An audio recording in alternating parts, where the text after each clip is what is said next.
on continue avec Nele Nusselt. Et bon, c'est la communication sur les relations internationales et ordre global, une perspective chinoise. Et on termine avec le GIGA, puisque Nele Nusselt est aussi chercheur au GIGA, et c'est une spécialiste d'une ère culturelle dont on a déjà entendu parler, qui est la Chine. Et d'une certaine façon, elle continue, elle nous permet de poursuivre sur des problématiques qui ont été présentées déjà par Caroline Postel-Vinet hier, quand elle nous montrait combien dans l'utilisation des aires culturelles, on a eu un Occident producteur de savoir et un reste du monde, le monde des aires culturelles, qui était un réservoir d'exemples plus ou moins significatifs ou de diversion par rapport à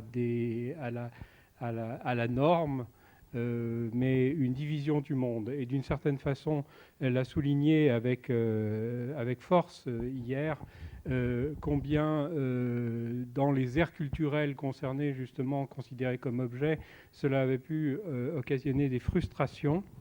Et d'une certaine façon, je crois que l'objet de la communication de Nele Nusselt va être de nous montrer justement de quelle manière, pour paraphraser le titre d'une célèbre étude postcoloniale qui était The Empire Writes Back, on pourrait dire The Arrears Study Back. Donc comment dans les aires culturelles, se développe une façon de voir les autres aires culturelles, y compris nous-mêmes en tant qu'objets. Le sujet de mes recherches, on pourrait dire, c'est la combinaison des études chinoises et les sciences politiques, mais peut-être c'est aussi plus qu'une simple addition de ces deux. Et afin de moderniser les aires culturelles et de développer des sciences sociales pour un monde global ou bien un monde interdépendant et modernisé, il ne suffit pas de traiter la Chine ou bien d'autres régions non occidentales comme laboratoire pour l'application des théories ou méthodes dérivées de l'observation du monde euro-atlantique. Car cela porterait le risque d'occidentaliser et mystifier la Chine ou d'autres régions et doubler la réalité du système chinois. C'est-à-dire, on regarde d'autres pays non européens, c'est-à-dire on les positionne au dehors du monde civilisé. Et par contre, si on continue à examiner les développements dans les régions et pays non occidentaux comme cas particuliers et incomparables, on n'arrive jamais à une conception des aires culturelles pluridisciplinaires et comparatives. Troisièmement, et finalement, la terminologie et la perspective jouent un rôle important, sinon décisif, dans la théorisation des relations internationales et la politique des régions hors de l'hémisphère occidental. Quand on focalise sur la fonction de la perspective pour la théorisation des relations internationales, le monde observé finalement se présente comme monde fragmenté, composé par des idées et principes divergents, reflétant la position globale ou bien les intérêts nationaux de ceux qui le regardent et imaginent. Cela indique qu'il faut regarder le système comme il est, ça veut dire le status quo du système international, pas comme un acquis communautaire, mais comme une construction hégémonique qui définit les normes et règles d'interaction et prescrit la terminologie officielle de la politique internationale, ainsi à la même fois aussi, déterminant les limites normatives des interactions bi- et multilatérales. Pour illustrer ce point, pendant des années passées, particulièrement après le déclenchement de la crise financière en 2007-2008, les nouveaux pouvoirs économiques émergents, conteste de plus en plus ouvertement non seulement les règles et normes légales de la politique internationale, mais aussi les principes abstraits qui justifiaient cet ordre sur le plan imaginaire. Les théoriciens chinois enjoignent ce débat et poursuivent l'idée de construire un cadre théorique qui limite la dominance et prédominance du monde anglo-américain et permet la participation des acteurs positionnés dans l'ancienne périphérie du système international et leur permet de participer à sa reconstruction, la stabilisation et aussi à la réforme du fondement théorique du monde global. Pourtant, il ne faut jamais oublier que cette expérience de construire le monde d'une perspective chinoise n'est pas seulement un projet académique. Les sciences politiques en Chine continuent d'être déterminées et guidées par des directives politiques, bien que, en même temps, la liberté académique ait été élargie, suivant la conscience de la part des politiciens chinois que la conduite efficace des relations internationales nécessite un cadre théorique déidéologisé, non idéologique. Aujourd'hui, le champ de recherche en sciences politiques en Chine est caractérisé par pluralisme méthodologique ainsi que théorique. La troisième et quatrième génération des chercheurs chinois, c'est-à-dire les jeunes chercheurs âgés entre 40 et 50 ans, a subi part de son éducation, part de sa formation à l'étranger, soit aux États-Unis, soit en Europe. Et cette troupe peu à peu remplace les chercheurs maoïstes traînés en méthode du matérialisme historique et dialectique. En plus, les sources d'inspiration des chercheurs chinois d'aujourd'hui viennent ni seulement du marxisme soviétique ou maoïsme, ni seulement du monde anglo-américain. Essayant de définir un paradigme chinois, et particulièrement chinois et autochtone, les théoréticiens chinois se réorientent vers les pensées philosophiques du temps des royaumes combattants et la période des printemps et automnes, deux périodes prémodernes pendant lesquelles des idées divergentes, comment gouverner le royaume ou plus tard l'empire, le monde, je vais retourner vers la question de la terminologie, ontologie et épistémologie plus tard. Alors, comment gouverner ce pays, comment gouverner le monde florissait.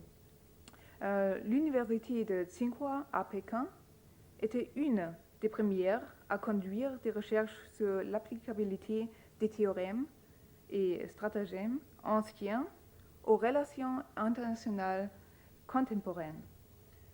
Les résultats de ce projet, sous la direction de Yan Xietong, probablement l'un ou l'autre parmi vous a déjà entendu ce nom, reflètent l'ambition de la Chine de contribuer à la création et redéfinition des règles internationales. Malgré cette réhabilitation des idées prémodernes, certains courants de ce débat autour de la construction d'une école chinoise des relations internationales sont plutôt liés au discours culturaliste ou plutôt nationaliste, mais encore l'application de ce terme pour catégoriser le cas chinois est plutôt problématique car il n'y a pas de nation chinoise. Alors, afin de construire cette école chinoise, il faut différencier entre des cours politiques ou politisés et des discours plutôt académiques et abstraits. Et alors, part de ces discours doivent ainsi être classifiés comme éléments idéologiques. Comme la recherche de ce paradigme chinois apparemment porte des traits politiques et géostratégiques, la reconstruction et déconstruction et déchiffrement des débats chinois sur les théories des relations internationales devient la clé pour entendre les motivations derrière les actions et mouvements visibles de la politique contemporaine de la Chine. et son positionnement dans le monde global. En ce qui concerne la théorisation des relations internationales, conduite par les académiciens, par les politiciens en Chine, il faut différencier entre 3 dimensions reliées, mais en même temps autonomes. La première dimension, ça serait la théorisation des relations extérieures de notre acteur. Ça veut dire la théorisation des relations internationales de la Chine vue de l'Ouest, vue de l'Europe, vue des États-Unis. Et dans les théories classiques, les États nationaux restent et sont des seuls acteurs à déterminer les interactions dans le monde global. Alors la deuxième catégorie, la deuxième dimension, c'est la théorisation et justification de la politique extérieure énoncée par l'acteur lui-même. Ça veut dire que la Chine développe une théorie des relations internationales afin de justifier, de légitimer ces mouvements, non seulement en Asie, mais aussi vis-à-vis des États-Unis. Et troisièmement, la troisième dimension serait la théorisation abstraite des modes et principes d'interaction dans le système global ou plutôt international mais interdépendant. Les 2 premières catégories font partie des discours justificatifs de la politique nationale. Le choix du cadre théorique définit et fixe la marge de manœuvre d'un acteur dans les constellations internationales. Pour cette raison, chaque acteur doit essayer de réfuter toutes sortes de théories qui catégorisent ses actions et intérêts comme une offensive contre les règles établies et affirmées de la politique internationale. En somme, cela implique que la formulation des éléments théoriques ou stratégiques chinois comme la montée pacifique et le monde harmonieux doit être comprise comme une réponse stratégique au scénario d'une menace chinoise. La troisième dimension, par contre, la théorisation abstraite des modes et des principes d'interaction dans le système international, est dédiée à la construction d'un nouvel ordre global. Ainsi, cette dimension contient des hypothèses concernant les acteurs principaux, les modes et les paradigmes de leur interaction et des postulats sur la possibilité de coopération et confrontation. Le consensus principal dans le cadre théorique chinois est que, bien que le monde soit devenu un monde global et plutôt interdépendant, les États nationaux représentés par leur gouvernement ou président sont les seuls acteurs légitimes. Cette hypothèse rejette la possibilité de gouvernance supranationale ou cosmopolitique, car cette réaffirmation du monopole du pouvoir des gouvernements nationaux, les théoriciens chinois transfèrent des structures et principes d'interaction guidant la politique nationale au plan, au système global, et ainsi ils défendent et justifient l'organisation du parti-État chinois. Alors, je vais continuer et parler un peu du contexte et du développement de la recherche d'un paradigme chinois. Dès les années 1978 jusqu'en 1987, les chercheurs chinois avaient accepté les cadres théoriques importés de l'Occident comme modèles objectifs qui possédaient une valeur explicative universelle. Alors, c'est encore la question d'universalité contre la particularité. Mais les réactions du monde occidental à la répression militaire des manifestations sur le Tiananmen à Pékin en 1989 et la mise en place des sanctions envers la Chine qui persistent jusqu'à aujourd'hui provoquèrent une discussion sur le fondement normatif de ces cadres théoriques importés de l'Occident, qu'on avait cru objectifs.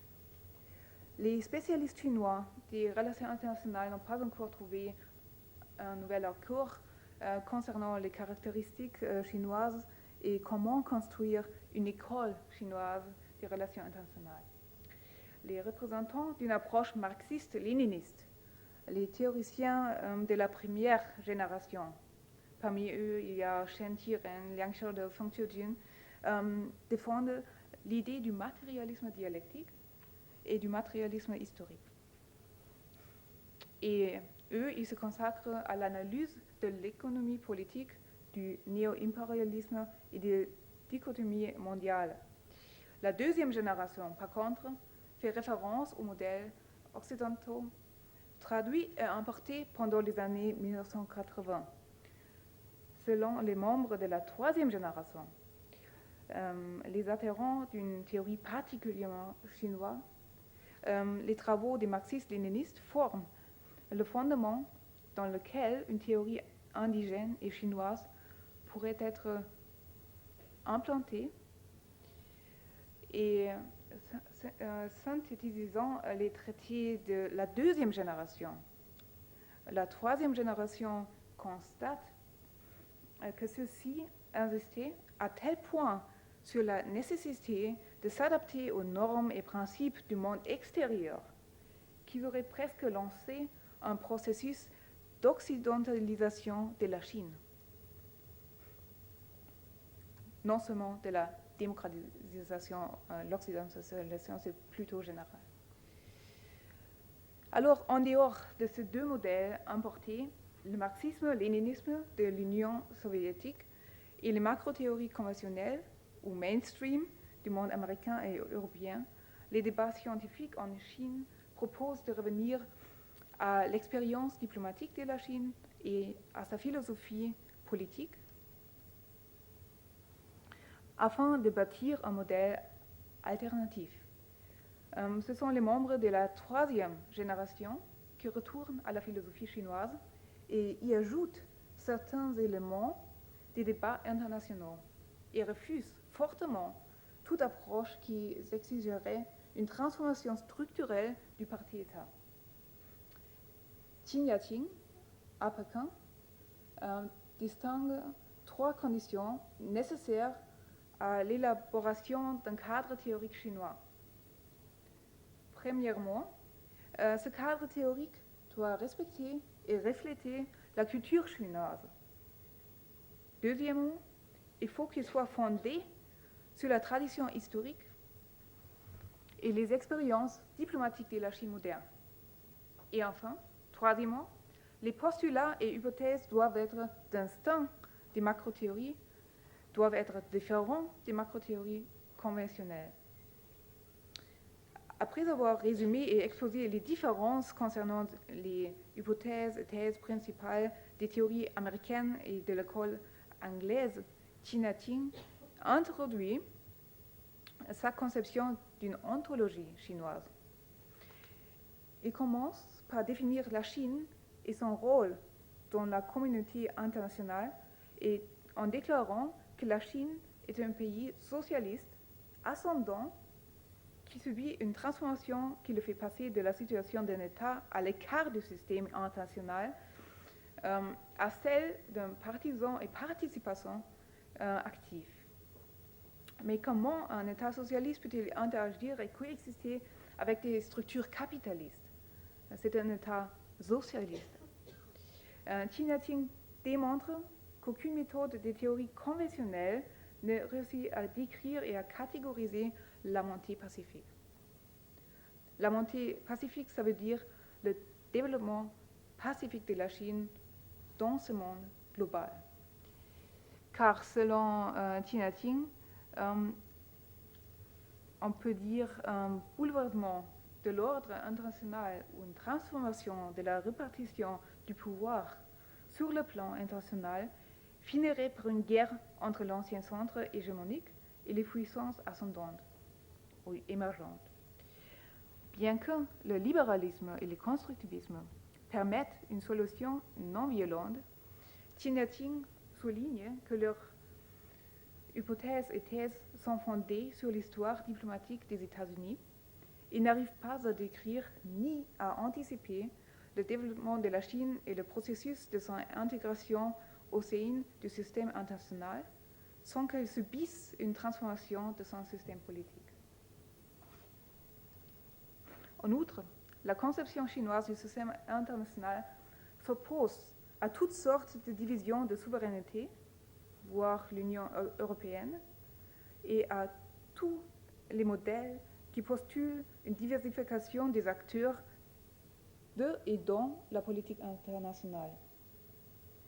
Si on considère que d'autrefois l'Empire chinois avait été forcé de renoncer à son modèle du monde, le Tianxia, tout sous le ciel, l'Empire chinois, à abolir les règles d'interaction du système tributaire et à s'intégrer dans le monde occidental, le système westphalien, l'obstination présente de la Chine à préserver ces structures imposées et renforcées par les puissances coloniales pendant les guerres d'opium du XIXe siècle semble hautement paradoxal. Car le système maintenant, les chercheurs chinois utilisent, c'est le système westphalien, c'est le système des pouvoirs coloniaux.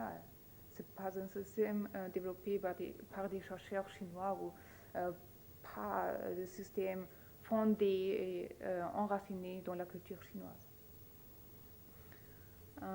Parlons un peu plus d'un concept qui s'appelle harmonie ou hégémonie ou bénévolence. C'est un ingrédient et fondement de cette théorie chinoise. Alors, dans le discours de la diplomatie chinoise, le facteur harmonie, ou rexi en chinois, fonctionne comme principe normatif de l'ordre national et, par conséquent, aussi global. Cela montre une interdépendance et une récursivité des structures et mécanismes de la politique nationale et les stratégies sur le plan international. La formule de la société harmonieuse, domine les débats de la 4e génération des élites politiques en Chine. Apparue pendant le XIXe siècle et réapparue pendant le 6e congrès du Parti communiste chinois, la société harmonieuse a subi une évolution théorique et méthodologique. Lors de la publication de la résolution du comité central du Parti communiste chinois concernant certaines questions majeures relatives à la construction d'une société harmonieuse socialiste. Vous voulez bien, c'est une société harmonieuse socialiste. C'est pas seulement harmonie, c'est aussi socialiste. C'était en octobre 2006. Mais la question la plus centrale n'y a pas été soulevée. La construction d'une société harmonieuse en Chine est-elle possible sans réforme radicale du système politique? Alors on parle d'une nouvelle mode d'interagir entre le parti-État et la société civile, mais est-ce que c'est possible de construire, de bâtir une telle société harmonieuse en Chine contemporaine? Et alors, transféré au plan international, le concept se présente sous le terme du monde harmonieux. Bien que cette expression soit réapparue durant le sommet Asie-Afrique et lors de diverses conférences, la tentative d'intégrer ce concept dans les catalogues officiels et les documents de la politique étrangère de la Chine restait réservée à Hu Jintao, le parti secrétaire général, à l'occasion du 60e anniversaire de l'ONU. Hu Jintao présentait l'idée d'un monde harmonieux, opposé au scénario d'un conflit inévitable entre la Chine et les puissances passées et présentes. Passées, c'est les États-Unis, une puissance passée déjà, et présente, ça veut dire les BRICS, les pouvoirs ascendants et émergents. Afin de bâtir un monde de paix durable et de prospérité commune, Hu Jintao proposait un accord des membres de l'ONU sur 4 points. Premièrement, le maintien de la sécurité globale devait respecter et soutenir le principe du multilatéralisme. Deuxièmement, la prospérité commune ne serait possible que sous la forme d'une coopération basée sur un bénéfice mutuel. Win-win constellations. Le troisième point concerne la coexistence harmonieuse des civilisations différentes et la préservation de leur diversité. Le dernier point articule la nécessité de réformer l'ONU. Il faut se souvenir que 20 ans plus tôt, au 40e anniversaire de l'ONU, Jiang Zemin, qui à cette époque avait la fonction de secrétaire général, avait proposé la construction d'un nouvel ordre global. 10 ans plus tard, Jiang Zemin revenait sur cette question avec un plaidoyer en faveur d'un monde meilleur. Cela implique que Hu Jintao, au sommet de l'ONU, esquisse les bases et actions du monde futur en prolongeant les propos de Jiang Zemin et aussi de Deng Xiaoping. Les références dans son discours sont les 5 principes de la coexistence pacifique et le nouveau concept de la sécurité, identifié comme contribution de Jiang Zemin au canon théorique de la politique chinoise. Cela démontre que la politique de la Chine contemporaine a été et restera attachée à la voie pacifique. Et ça, c'est une question de continuité historique et aussi de continuité culturelle. Alors, réfléchissons aussi sur les concepts intégraux des théories des relations internationales paix et guerre. Ce ne sont pas seulement des catégories chinoises, ce sont aussi des catégories dans notre mainstream théorie des relations d'un monde global, des relations internationales. Alors, dans le cas chinois, les définitions et considérations sur les 2 aspects, paix et guerre, comme question clé des relations internationales, ne dérivent pas des discours ni des recherches théoriques du part des politologues. Elles sont plutôt le fruit d'une coopération informelle entre le champ scientifique et les élites politiques. Alors, ce n'est pas seulement scientifique ou académique.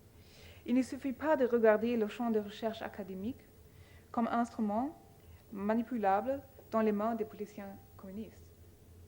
La conception et la théorisation de la paix dans les modèles chinois illustrent le fait que cette dépendance n'est ni en sens unique, ni sous une forme hiérarchique. Ce n'est pas imposé sur le plan académique. La coopération informelle est ainsi caractérisée par une sorte de réciprocité et interdépendance. La liberté des politologues chinois découle du fait que les élites politiques ont besoin d'un guide d'action afin de se positionner dans les affaires globales et de défendre les intérêts chinois dans les négociations internationales. Bien que cette liberté ne soit pas une liberté absolue et sans limite, l'interdépendance et l'interpénétration, souvent personnelle, entre politique et sciences politiques permettent aux chercheurs chinois non seulement de développer les modèles d'analyse et d'en dériver des conseils d'action, mais aussi d'influencer l'orientation et l'engagement politique de la Chine contemporaine. La conception de la montée pacifique, ça c'est pas seulement, mais peut-être, c'est pas le seul, mais peut-être l'exemple le plus populaire de cette interdépendance. D'un côté, cette expression, la montée pacifique, peaceful rise, la montée pacifique, a été utilisée dans des contextes diplomatiques depuis quelques années, mais de l'autre côté, elle fait partie des débats scientifiques qui pourraient mener à la conception de nouveaux cadres théoriques en Chine. Quant à cette formule, est-elle alors un élément théorique ou juste la simple expression d'un calcul stratégique? Sur le plan international, le terme Heping-Duety, montée pacifique, a pour la première fois été employé par Zhang Bidian, le vice-directeur de l'école centrale du Parti communiste chinois, durant le forum Boao en 203. C'était une conférence qui se focalisait sur les aspects de sécurité et de conflits dans la région asiatique. Et Zhang Bidian s'opposait au scénario d'une menace chinoise en dessinant une vision du monde du futur. Il diagnostiquait que la réémergence, c'est pas seulement émergence, c'est réémergence chinoise, ne conduirait pas à une usurpation ni à un bouleversement offensif des structures et mécanismes existants. Zhang Bidian précisait que la Chine ne tenterait pas de succéder aux États-Unis ou de les remplacer et qu'elle refusait catégoriquement toutes sortes d'ambitions hégémoniques. La réémergence chinoise devrait plutôt être comprise comme retour de la Chine à une place qu'elle avait perdue à cause de la défaite chinoise pendant les guerres d'opium. Il est évident que cette référence aux guerres d'opium sert à légitimer les intérêts chinois. En réclamant le droit à une récompense pour les humiliations nationales et les pertes subies face aux colonisateurs européens. Les représentants chinois espèrent générer un soutien tacite qui leur permettrait de poursuivre et de réaliser le programme de modernisation nationale sans rencontrer d'opposition et sans évoquer la formation d'une alliance anti-chinoise contre la Chine, guidée par les États-Unis. Tout d'abord, le modèle de la montée pacifique se présente donc comme un élément de la diplomatie chinoise, car il n'a pas été élaboré ni présenté par les politologues, par les chercheurs académiques. Néanmoins, cette interprétation n'est pas tout à fait correcte en clarifiant le fait que ce modèle avait été sophistiqué par des politologues, par des chercheurs chinois. Zhang Bidian l'annonce comme élément d'un cadre théorique adapté aux besoins et demandes des constellations réelles. Alors, ce n'est pas seulement un élément stratégique, c'est aussi par des discours académiques. Peu après, le modèle fit son entrée dans les discours officiels du gouvernement chinois. Après cette conférence sur les constellations et la sécurité en région asiatique. En décembre 203, Wen Jiabao y revenait à l'occasion d'un discours prononcé à l'université de Harvard afin d'éviter l'idée d'un parallélisme existant entre le développement de la Chine contemporaine et l'expansionnisme de l'Allemagne ou du Japon au XXe siècle. Il insistait sur le point que les origines de la montée pacifique, qu'il présentait comme une contribution chinoise à la conception théorique de la paix dans les discours internationaux, que cette conception chinoise remontait au traité philosophique de la Chine. Quant aux origines historiques et aux sources culturelles, Wen Jiabao fait référence à des extraits des traités philosophiques des romans chinois, extraits qui lui permettent de définir une dépendance du sentier de la conception et réalisation d'une politique contrainte à la persévérance et au maintien de la paix. Alors, la Chine remet un pouvoir qui souscrit à la paix. Il est à noter que d'autres idées philosophiques, comme les pensées des légalistes ou les pensées des stratèges militaires, sont exclues de cette argumentation diplomatique. Alors, on fait des références au traité de Confucius. C'est le confucianisme comme source culturelle des relations internationales vues de la Chine, mais il n'y a pas de référence vers les traités plutôt antagonistes, plutôt offensifs. Il reste à remarquer que ces conceptions de la paix s'adressaient premièrement au gouvernement des États voisins et aux partenaires stratégiques de la Chine dans le contexte international. Plus tard, le modèle était présenté à l'audience chinoise, mais c'était plus tard. Saisissant l'occasion du 110e anniversaire de Mao Zedong, Hu Jintao, en ce temps-là, secrétaire général du Parti communiste chinois et également président chinois, posait la montée pacifique sur le même niveau que les principes fondamentaux de la politique étrangère de la Chine, c'est-à-dire la souveraineté et l'indépendance. Afin de ne pas rompre avec les idées de Mao Zedong et du marxisme-léninisme, Hu Jintao tâtait de présenter les discours et conseils de la Chine contemporaine comme prolongation des idées et des théories des leaders chinois. La légitimation de la montée pacifique repose alors sur deux piliers. En invoquant les sources traditionnelles et culturelles de la politique chinoise, on essaie d'apaiser les sceptiques et les critiques au niveau international, en plus par l'intégration de ce modèle dans le canon des fondements normatifs de la politique étrangère de la République populaire de la Chine, les pensées de Mao Zedong, les théories de Deng Xiaoping, le modèle de Jiang Zemin. La quatrième génération des leaders chinois autour de Hu Jintao et Wen Jiabao tente de justifier la nouvelle orientation stratégique de la Chine sur le plan international.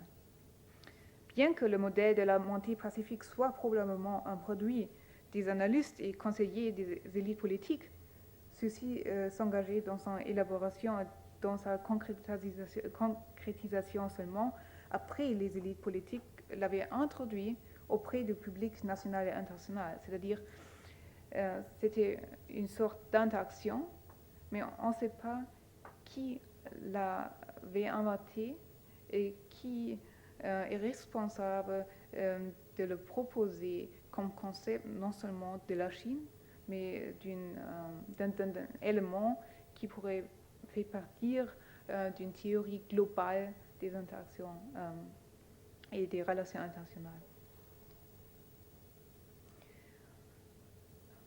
Alors, l'acquis commun aux politologues et au personnel politique chinois repose sur la conviction que la montée pacifique n'est qu'une réaction stratégique au scénario d'un collapse inévitable du système chinois, aussi bien qu'à celui d'une menace chinoise qui se manifesterait sous la forme d'une orientation expansionniste et colonialiste. À propos des objectifs finaux de la montée pacifique, les politologues chinois se retranchent dans le silence. Dans les articles des chercheurs chinois, on ne trouve que la vague formule selon laquelle, pour la réalisation de la montée pacifique, la Chine se positionnerait comme grande puissance, comme Daguo, grande puissance, grand État, et non comme empire. Ce n'est pas un pouvoir impérialiste, ce n'est pas le Diguo en chinois. La recherche d'une nouvelle théorie des relations internationales intégrant des caractéristiques chinoises se poursuit. Différents concepts d'une telle théorie ont été développés qui s'étendent de l'occidentalisation complète des études scientifiques des relations internationales jusqu'à la création d'un cadre indépendant et chinois. Les approches antagonistes en Chine reflètent la situation éducative divergente et l'orientation idéologique des théoriciens chinois qui les conçoivent. L'import des cadres théoriques de l'Ouest, par exemple, est spécialement proposé par un groupe de chercheurs chinois qui a reçu une éducation américaine ou européenne, tandis que les plus âgés parmi les chercheurs et spécialistes chinois des relations internationales s'appuient sur les théories marxistes-léninistes ou maoïstes, puisqu'ils ne sont pas familiarisés aux systèmes occidentaux. Et il faut cependant conclure qu'au lieu d'établir une théorie autochtone, la plupart des chercheurs chinois favorisent l'intégration des théories et des concepts conventionnels dans les discours chinois. alors c'est l'intégration. Toutefois, comme les aspects issus de la philosophie chinoise traditionnelle ne sont pas toujours compatibles avec les hypothèses principales et l'ontologie de ces macro-théories et le mainstream, les publications académiques chinoises ne parviennent pas encore à donner une définition de ce cadre hybride théorique. La fonction principale de cette théorie serait d'élaborer des concepts qui reflètent les intérêts nationaux de la Chine et permettraient leur intégration dans les débats internationaux. Ça veut dire la Chine utilise les mots, les termes qu'on connaît, qui viennent de nos théories, qui viennent des théories américaines, et puis les chercheurs chinois essayent de les redéfinir, d'inscrire leur propre interprétation. Alors, ces concepts chinois ne s'opposent pas à l'acquis communautaire du système international et le maintien de la paix et la stabilité de l'ordre mondial sont prioritaires. Les concepts et les hypothèses de la théorie décrites ci-dessus, la montée pacifique et la société harmonieuse font partie d'une tentative de la Chine de substituer à la politique de la puissance traditionnelle de contrainte attribuée aux États-Unis une approche chinoise fondée sur la coopération et le dialogue, ressemblant ainsi à une approche plutôt constructiviste. Pour y arriver, il formule une vision chinoise de la puissance douce, soft power, qui contient des éléments et principes moraux dérivés de la pensée des anciens philosophes chinois. Par conséquent, l'analyse des débats chinois donne un aperçu des vues et des intérêts de la Chine dans les interactions internationales et pourrait aussi aider à anticiper ses actions futures. Car en se focalisant exclusivement sur les faits visibles, la modernisation militaire, la croissance économique de la Chine, on laisse échapper l'opportunité d'appréhender les motivations et perceptions qui guident les actions de la Chine sur le plan international. La recherche chinoise de la méthodologie et de l'ontologie pourrait contribuer à l'élaboration de nouveaux paradigmes qui, par l'intégration des éléments de la culture politique des régions orientales, seraient plus universels que le modèle existant, que le mainstream qui est fondé et qui reste sur les théories développées au monde occidental, c'est-à-dire les États-Unis et les pays européens. Le concept de la montée pacifique est évidemment un modèle de développement chinois, mais les recherches académiques en Chine incluent aussi une analyse détaillée et critique de la montée d'autres grandes puissances du monde entre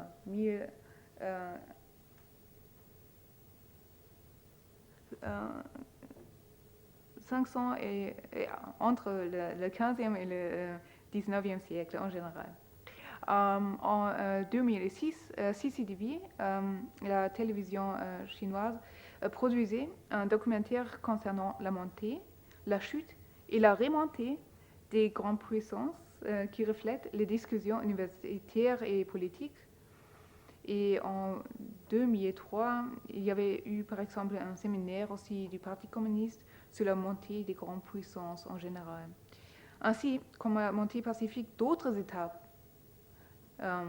d'autres puissances et d'autres États aussi périphériques aujourd'hui. Des États situés en Asie, dans le monde arabe et aussi en Amérique latine, n'a pas été décrite au moyen des approches conventionnelles des théories des relations internationales. Ça veut dire, vu d'une perspective chinoise, on parle de la montée pacifique et on parle aussi de la montée non pacifique d'autres puissances, les États-Unis, le Portugal, etc. etc. Et c'est-à-dire, on justifie la montée de la Chine contemporaine comme modèle alternatif. Ce n'est pas une répétition de l'histoire des États-Unis, ce n'est pas une répétition du développement de l'Europe, des pouvoirs colonialistes, etc. c'est vraiment un modèle chinois, un modèle pacifique.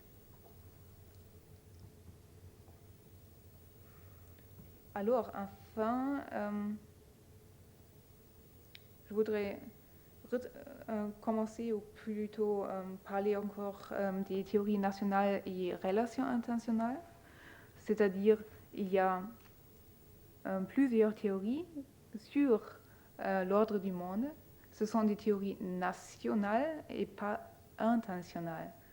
Surtout, on parle des théories des relations internationales, mais ce sont des relations nationales et des interactions internationales.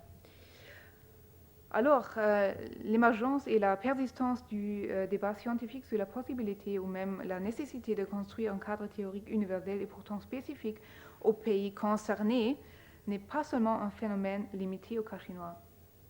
Il est opportun de remarquer à cet égard que la recherche d'un paradigme chinois était déclenchée juste à ce moment où les débats globaux s'orientaient vers une approche pluridisciplinaire payant plus de respect aux perspectives et intérêts de l'ancienne périphérie de la politique internationale, en raison de deux développements plutôt inattendus, c'est-à-dire la décolonisation et la dissolution du bloc socialiste, une multiplicité de nouveaux acteurs entrés dans la politique internationale, ajoutant des vues et des perceptions divergentes à la recherche d'un paradigme de la politique internationale après la fin de la guerre froide. Si la question de la particularité chinoise apparaît déjà largement dans les articles publiés dans les années 1980, elle fait l'objet d'une interrogation plus spécifique depuis 1989 et 1988.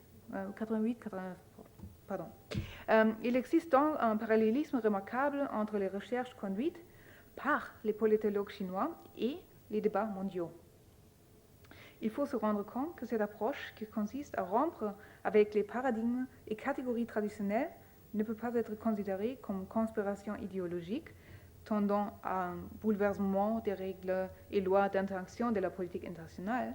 Il serait plutôt correct de regarder les débats chinois non comme itération des modèles maoïstes isolés et sinocentrés, mais comme élément d'une théorie alternative qui combine les théories établies et certains aspects et l'expérience historique et culturelle de ces acteurs-là, des États de l'ancienne périphérie, représentés par leurs gouvernements nationaux, qui n'avaient pas fait partie de la configuration des cadres théoriques qui, jusqu'à présent, sous-tendent l'interprétation et l'évaluation des constellations globales.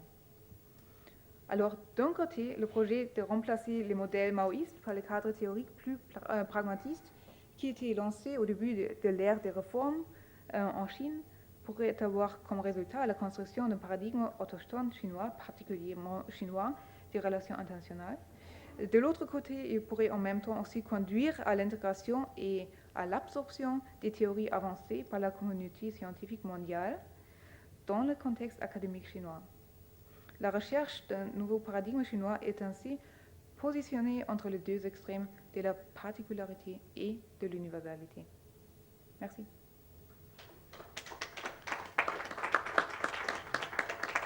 Merci Nelod pour cet exposé très détaillé de l'évolution de la recherche et de l'évolution des concepts, surtout des relations internationales chinoises. Est-ce que voilà des réactions? Oui. Donc Georges et puis Cynthia. Georges. Oui, c'est extrêmement intéressant. On sait l'importance de la paix, de l'harmonie dans la pensée traditionnelle chinoise, mais on sait aussi l'importance qu'avait la paix dans la propagande soviétique, et donc le concept de mire, etc. Donc, monter en puissance, ça ressemble quand même beaucoup à ce que pouvait être la propagande soviétique des années 70-80. Donc, est-ce qu'il y a toujours des relents d'un soviétisme antérieur dans cette conception chinoise qui se veut autochtone, mais qui ne l'est peut-être pas totalement. Deuxième chose, on a l'impression en vous écoutant que la Chine se pense comme un monde, dans une pluralité des mondes, mais on a quand même le sentiment que la vision qu'ils ont est celle d'un grand duopole, l'Occident et eux.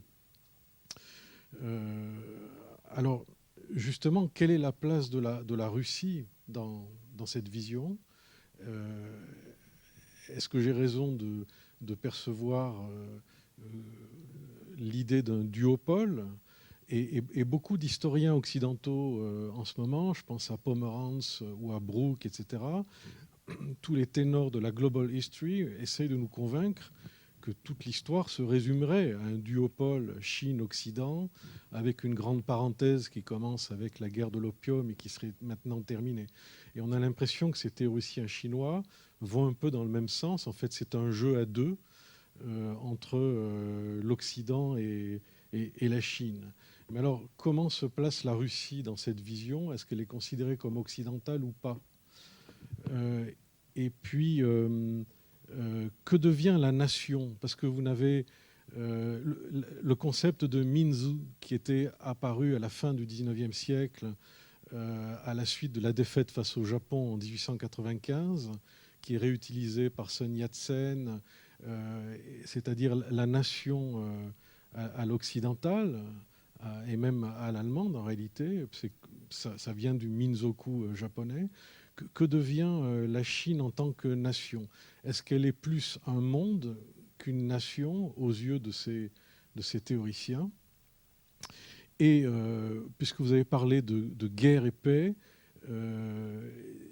ces théoriciens envisagent-ils une guerre entre les mondes, comme les experts du Pentagone l'envisagent aujourd'hui inéluctablement contre la Chine d'ailleurs ?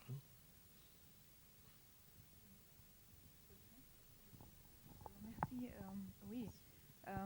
Alors pour les Chinois, la Russie ne fait pas partie du monde asiatique.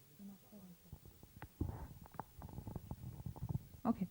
Alors pour les Chinois, la Russie n'est pas partie du monde asiatique. C'est-à-dire la Russie, c'est un partenaire stratégique pour opposer la prédominance des États-Unis, mais seulement sur le plan stratégique, géostratégique.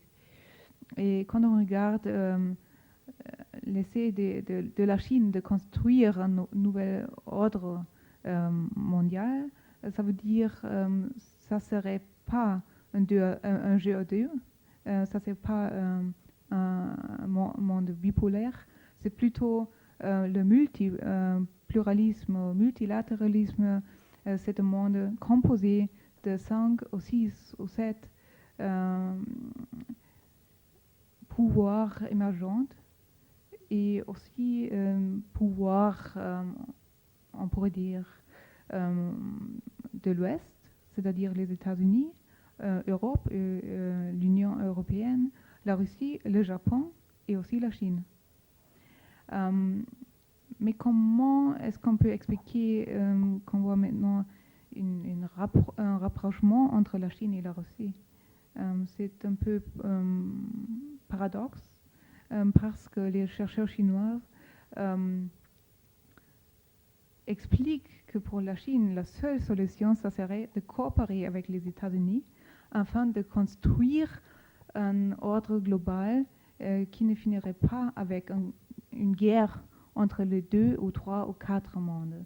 Car à part de la vision mondiale de la Chine, c'est-à-dire un ordre consistant de plusieurs pôles, il y a aussi une vision de la Brésil ou de la Russie, etc., etc. Il y a plutôt 5 ou 6 ou des mondes pluriels. Alors, d'autres questions, ça serait le concept de l'harmonie de pays. Alors, pour la Chine, on pourrait dire les chercheurs chinois, même s'ils ont subi une éducation aux États-Unis ou bien en Europe, ils sont directement influencés par les concepts du marxisme, du maoïsme et la notion de la montée pacifique porte encore certains traits du marxisme et du matérialisme dialectique et matérialisme historique. Alors, ce qu'on voit, c'est la continuité culturelle ainsi que la continuité de certains éléments idéologiques dans ces cadres théoriques contemporains. Alors, il y avait aussi une troisième question. Nation, oui, pardon. Alors, la nation, c'est un concept développé dans l'histoire européenne, je voudrais dire. Alors, pour la Chine, ce cadre théorique de la nation a été imposé sur le pays pendant les guerres d'opium. C'est-à-dire, la Chine n'a pas choisi de se transformer d'être un empire et de devenir un pays, une nation. C'est pour cela, quand vous regardez maintenant, vous pourriez aussi dire que la Chine ne se définit pas comme une nation moderne.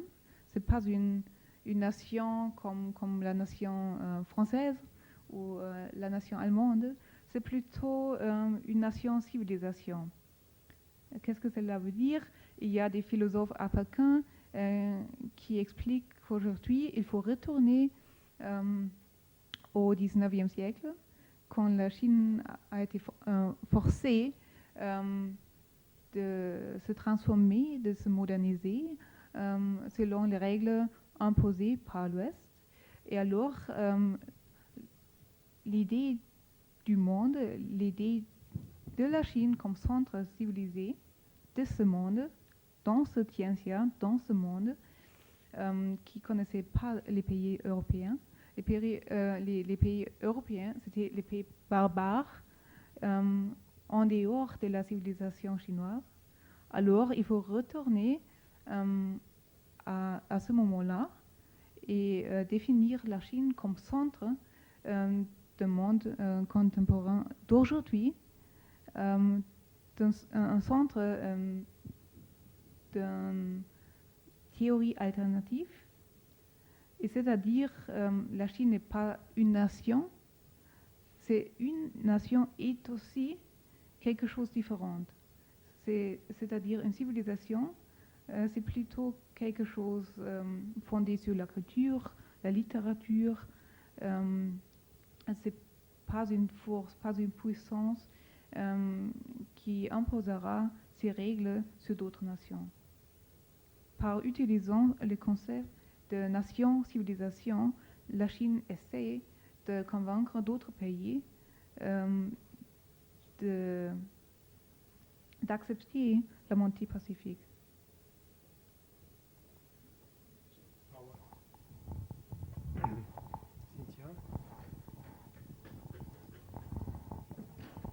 Merci. Alors d'abord, franchement, je tiens à vous remercier, Mélé, parce que votre présentation était remarquable, parce que vous nous donnez à voir la Chine, mais en même temps, vous présentez les enjeux des aires culturelles, appelons aires culturelles, dans ce monde globalisé. Et vous avez vous-même parlé de la Chine dans un monde global, qu'est-ce que ça veut dire? Donc franchement, pour cette double lecture, félicitations, parce que ce n'est pas évident de donner cette double lecture. Alors moi, je ne vous poserai pas de questions sur la Chine, même si j'ai écouté avec beaucoup d'intérêt votre présentation. C'est qu'en fait, ce que j'ai beaucoup apprécié, c'est qu'en fait, vous montrez sur un mode explicite les enjeux que pose pour les aires culturelles, quand on est la diversité des traditions scientifiques. Et vous avez remarqué, parce que c'est un enjeu majeur pour le comparatisme, et c'est sur lequel nous travaillons dans le cadre de l'Institut des Amériques. Alors, vous nous avez dit que dans le cadre de cette diversité des traditions, la Chine est en train de développer un paradigme chinois des relations internationales qui prend en compte l'histoire, la culture, la civilisation chinoise. Donc, si j'ai bien compris. Alors, vous nous avez dit que ce paradigme chinois, ce cadre chinois des relations internationales, il est hybride. Et ça, c'est un mot très fort. Et vous nous dites qu'il est hybride parce que, d'une part, la Chine utilise des mots et des concepts occidentaux, et d'autre part, derrière ces mots et ces concepts occidentaux, la Chine met une traduction, je ne sais pas, ou met des termes s'inspirant de sa propre histoire, de sa trajectoire historique. Et donc, la question que je pose, ça veut dire que tout compte fait, vous posez la question au travers de la production de ce paradigme chinois, la question de la traduction. Donc la traduction devient, dans le cadre des aires culturelles ou régionales ou géographiques, je ne sais pas comment on veut en parler, devient un enjeu majeur.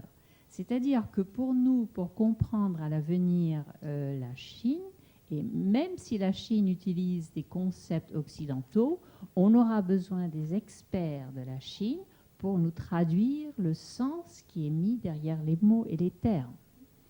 Donc, comment vous voyez ça Je vais dire, voilà, c'était un peu la question de la traduction et la question, en fin de compte, de ce cadre spécifique chinois. Moi, j'ai une autre question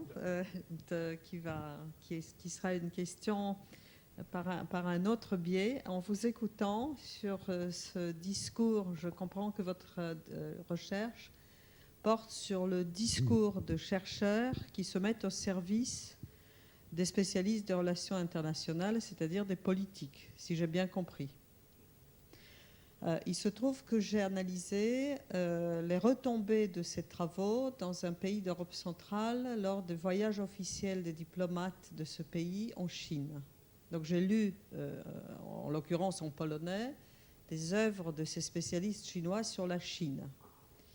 Je ne connais pas bien la Chine, mais ma connaissance, j'ai vu un cas.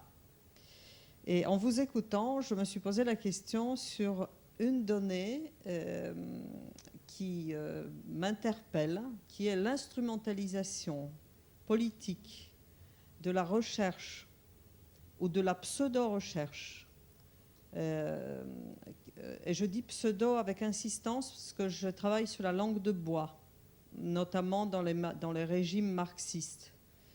Et en vous écoutant sur le discours chinois face au discours occidental, je m'interroge s'il n'y a pas surtout l'instrumentalisation idéologique d'un discours identitaire et de la culture nationale, utilisée ensuite par des politiques pour créer un discours qui semble identitaire et culturel, ce qui a été merveilleusement fait en Europe soviétique et extrêmement bien déguisé en discours culturel, notamment en utilisant la culture classique, la philosophie, la littérature, et ça a été tellement bien déguisé que plein de gens l'ont cru. La pensée captive de Miłosz le montre très bien. Donc j'ai envie de vous dire, il me manque une dimension qui est l'instrumentalisation de la culture au service d'un discours pseudo-identitaire, pseudo-chinois. Qu'est-ce que vous en pensez ? Jacques, peut-être. Comme ça, on va tout faire en même temps. Non, mais comme ça prolonge ce que dit Johanna. Moi, je suis assez... bon, d'abord, bravo pour cet exposé vraiment brillant et vraiment très riche. On n'aurait pas le temps d'épuiser toutes les questions. Simplement, peut-être deux choses pour prolonger ce que Cynthia a commencé de dire et ce que Johanna a commencé aussi de dire. D'abord, effectivement, on constate que les savoirs qui sont produits en Chine sont typiquement des savoirs d'État. Mais ce n'est pas une spécificité chinoise. On a exactement la même chose aux États-Unis. Les savoirs sur les relations internationales sont des savoirs d'État. Alors, justement, ils sont de toute façon instrumentalisés et idéologisés. Ça, c'est la première chose. Alors, on peut effectivement s'interroger sur la réception de ces concepts et de ces savoirs à l'extérieur de la Chine et sur la manière dont on perçoit les intellectuels chinois de ce point de vue-là. Une première question. La deuxième question, on a parlé tout à l'heure de la transmission des concepts, de la globalisation des concepts. Je suis assez surpris de voir que finalement les concepts américains n'ont pas voyagé tant que ça. Georges parlait tout à l'heure de guerre préventive. On est plutôt, en tout cas en apparence, sur des logiques construites sur la paix préventive plutôt que sur la guerre préventive. Et en retour, du coup, comment l'appropriation des concepts occidentaux, et précisément américains probablement, faite par les Chinois, se fait en écho aux États-Unis. Autrement dit, quel est le retour de cette appropriation chinoise des concepts occidentaux chez les Occidentaux? Est-ce qu'il y a un retour d'ailleurs? Ou est-ce que ça se fait à sens unique? Alors, merci de vos interventions et commentaires. Et puis, j'essaie de les reprendre en deux façons. Premièrement, la question de la traduction. Eh bien oui, j'ai aussi préparé un PowerPoint, mais je n'avais pas de temps. Alors, il y a certains mots qui sont traduits du chinois en anglais comme ordre global, ordre mondial ou bien le système international. Mais si vous regardez dans le texte chinois, vous pouvez voir que la connotation, c'est complètement différent. Il y a plutôt 10 ou 15 mots différents pour décrire le monde, ou le monde global, ou le système international. Et certains mots sont inspirés par les idées du matérialisme historique et matérialisme dialectique, ça veut dire le marxisme. D'autres sont des traductions de certains mots-clés venant des théories américaines. Et d'autres encore sont des néologismes qui reflètent la culture chinoise, ou plutôt la pseudo-culture chinoise. Oui, vous avez raison. Alors, maintenant, ce qu'on veut dire, ce qu'on peut voir aujourd'hui, c'est les chercheurs chinoises n'utilisent pas seulement des mots et des concepts basés et fondés, enracinés dans la culture ancienne. Ces chercheurs also, ils réinventent, ils créent des concepts, des notions, des termes, et utilisent certains concepts, certains caractères qui viennent des traités canoniques du confucianisme. Par exemple, la montée pacifique. Les chercheurs chinois normalement présentent la montée pacifique comme élément des traités philosophiques. Mais si vous regardez dans les traités philosophiques de la Chine, il n'y a pas ce mot. Il y a la société harmonieuse, mais c'est différent.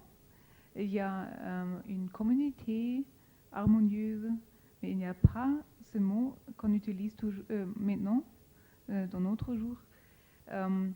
Alors, c'est-à-dire on réinvente la culture afin de légitimer, de justifier l'ordre contemporain. Mais, à la même fois, si vous regardez la réception de ces termes, de ces mots,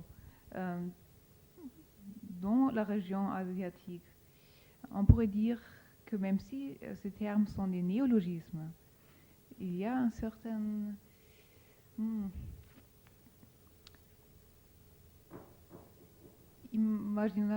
imaginaire collectif, ça veut dire qu'on a un certain trait, un certain mémoire culturelle, et ces mots inspirent la société chinoise. La société chinoise n'a plus l'idéologie maoïste ou marxiste. Alors les gens en Chine cherchent un paradigme nouveau. Et ce paradigme pourrait être le confucianisme politique, c'est-à-dire la société harmonieuse, la montée pacifique. Et alors, on cherche une nouvelle orientation pour le développement de la Chine pour les années suivantes. C'est-à-dire, d'un côté, ça fait part de l'instrumentalisation de la culture chinoise. D'autre côté, c'est vu comme une trajectoire du développement futur. Est-ce que cela explique un peu la diversité et la complexité de ces mots? C'est vraiment un peu difficile à expliquer. Eh bien, revenons à votre question, la terminologie, l'ontologie, l'épistémologie et la traduction. À part de traduire certains mots-clés de l'anglais en chinois et du chinois en anglais, d'autres questions, c'est aussi comment interpréter ces mots. Par exemple, même si les chercheurs chinois utilisent la traduction de ce mot en anglais intérêts nationaux, le contexte n'est pas le même et les connotations sont plutôt différentes et divergentes. Alors, quelquefois, quand vous participiez dans des conférences chinoises, il y avait des gens qui font la traduction là, du chinois en anglais, il y a des interprétations qui ne transmettent pas ce que les chercheurs chinois ont développé dans leurs traités théoriques ou philosophiques. Par exemple, ce terme intérêts nationaux, ce n'est pas seulement intérêts nationaux, à la même fois c'est aussi intérêt du parti État, de l'État, car ces mots en chinois, ce sont deux caractères. Un caractère, c'est-à-dire intérêt, l'autre c'est nation, État, et c'est à vous de l'interpréter. Et alors revenons à vous, la direction de la diffusion de certains mots et de certains concepts. Oui, vous avez raison. Normalement, on croit que c'est la Chine qui a importé certaines théories, concepts de l'Occident, de l'Ouest. Et aujourd'hui, les chercheurs chinois les utilisent et les réinterprètent, mais surtout ce sont des mots, ce sont des concepts, ce sont des éléments stratégiques, ontologiques, épistémologiques qui reflètent notre culture de science, notre philosophie de science, etc. Mais si vous avez la possibilité de lire le journal Chinese Journal of International Relations, vous pouvez voir que Barry Buzan, par exemple, a écrit un traité sur l'application de ce terme « tout sous le ciel ». Ça veut dire l'ancien ordre du monde vu par la Chine avant la guerre d'opium. Il a pris ces concepts, ces modèles, afin d'expliquer les relations entre les États-Unis et leur entourage, ça veut dire les États positionnés en Amérique du Sud. Et il explique que le modèle chinois n'est qu'un modèle des relations entre le centre et la périphérie. Et on peut utiliser la théorie chinoise pour analyser et aussi anticiper le développement dans le monde du XXe siècle et aussi contemporain.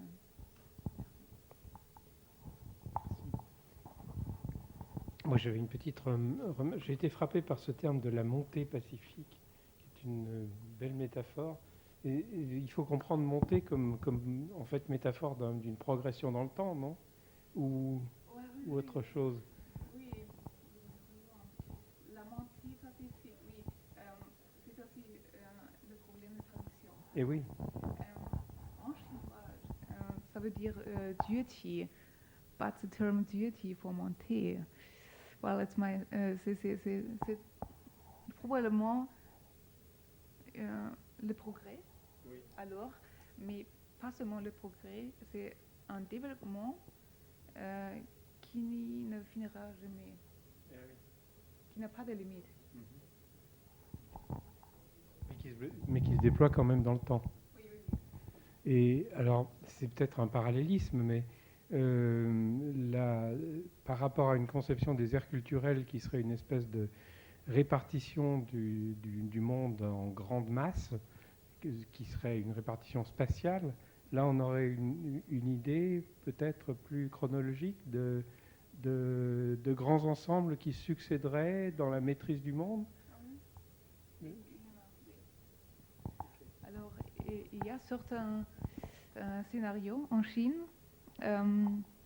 qui traitent le développement de la Chine pour les années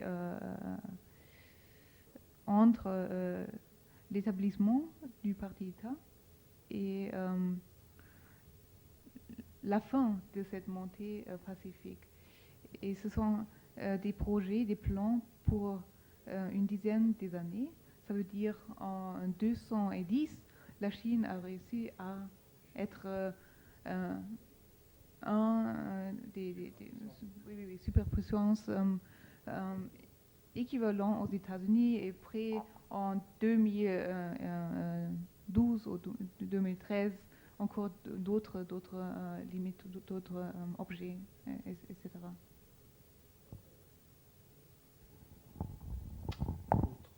Demande d'intervention.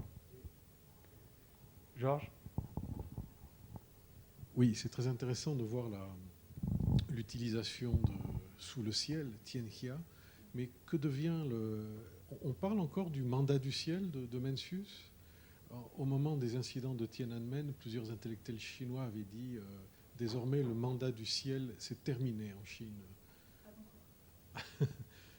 Parce que ça devrait gêner, c'est cet aspect-là de la théorie de Mencius. Oui, la théorie de Mencius, c'est un peu complexe, car Mencius il dit aussi que la légitimité du système, c'est-à-dire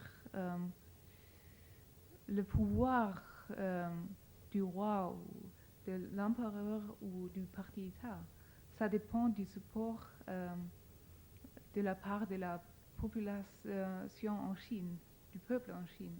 Alors, s'il y a des conflits, s'il y a de la contestation, ce parti-État n'est plus un système légitimé, c'est-à-dire, d'après Mencius, le peuple pourrait établir un autre ordre ou bien d'autres systèmes politiques. Par exemple, les gens là pourraient demander une démocratisation de la Chine parce que pourrait expliquer ou bien utiliser Mencius pour dire ok, nous avons un cadre théorique en Chine de la légitimité fondée sur la culture chinoise, c'est-à-dire notre définition de la légitimité pour développer pour des systèmes démocrates, ça ne peut pas être imposé sur la Chine, mais la Chine a sa propre interprétation de légitimité, le mandat du ciel par exemple, et aussi le confucianisme politique. Et alors, il y a une justification pour ces développements, des contestations, des mouvements en masse qu'on voit aujourd'hui en Chine. Et ça, c'est plutôt difficile pour le parti-État de résoudre, car il y a une justification de cette contestation à Hong Kong, par exemple. Alors, ce qu'on fait aujourd'hui, on redéfinit l'idéologie classique de la Chine, c'est-à-dire on réinvente le marxisme. Il y a des projets de réinterpréter le marxisme chinois fondé sur les expériences de la Chine depuis 1949. Et en plus, il y a un projet qui tente d'établir des études confucianistes. Et à la fin de ces études, de ce projet-là, ça serait la conception d'un confucianisme chinois et aussi marxiste.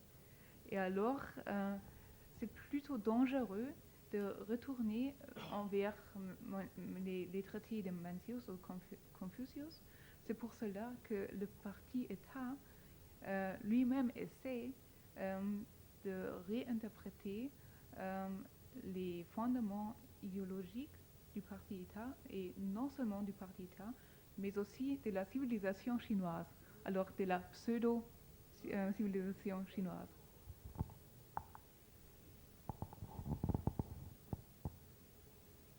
Bien. Areski?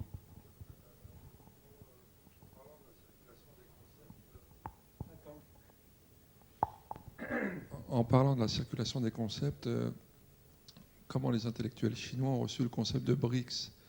Est-ce qu'ils l'utilisent, puisque tu as parlé de la position de la Chine à l'ONU, échanger les répartitions à l'ONU.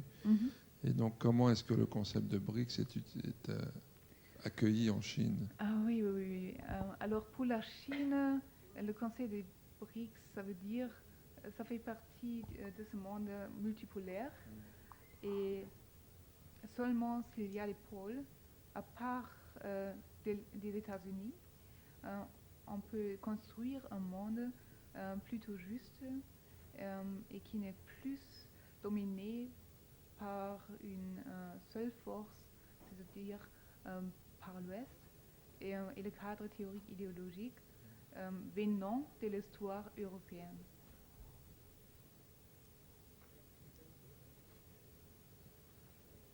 Bien. Pas d'autres interventions? Bien. Eh bien, merci à tous, et tout spécialement à Agnelle d'être resté jusqu'à cette fin de soirée passionnante, enfin d'une journée très dense. Et nous nous retrouvons demain dès 9h. Donc, bonne soirée.